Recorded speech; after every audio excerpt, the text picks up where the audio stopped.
Julia, tu sais que j'ai rencontré hier un de mes copains qui m'a dit qu'il a rencontré son amoureuse sur les réseaux sociaux. Ma meilleure amie, tu sais qu'elle lui a déclaré sa flamme sur un chat.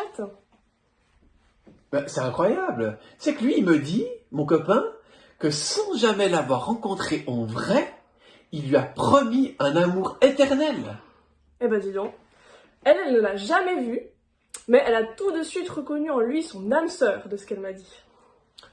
Bienvenue dans le monde de l'amour virtuel, renforcé par cette crise sanitaire qui a éloigné physiquement les amoureux les uns des autres, mais qui les a très souvent rapprochés virtuellement.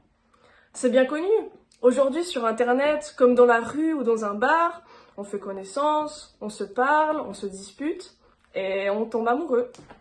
Mais la question se pose, est-ce qu'on peut réellement aimer quelqu'un qu'on ne voit pas et qu'on n'a même jamais rencontré? La question se pose aussi pour notre relation au Christ. On ne le voit pas, et pourtant c'est l'ami préféré de tellement de chrétiennes et chrétiens dans le monde.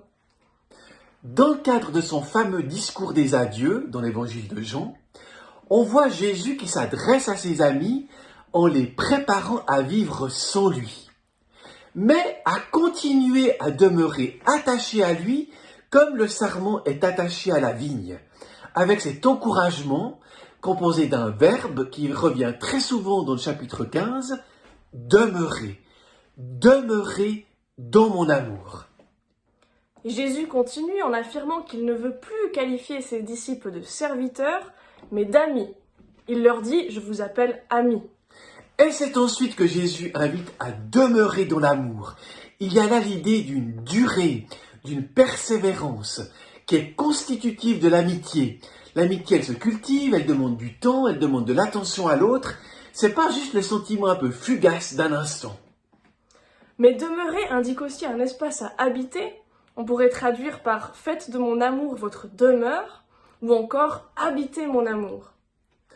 Julia, comme les milliers d'amoureux 2.0 qui s'aiment sans se voir, on ne peut pas voir non plus le Christ, mais on ne doute pas pour autant de son amour, cet amour qui nous précède, qui nous invite à lui offrir notre réponse. Toi, même sans le voir, est-ce que tu l'aimes aussi ?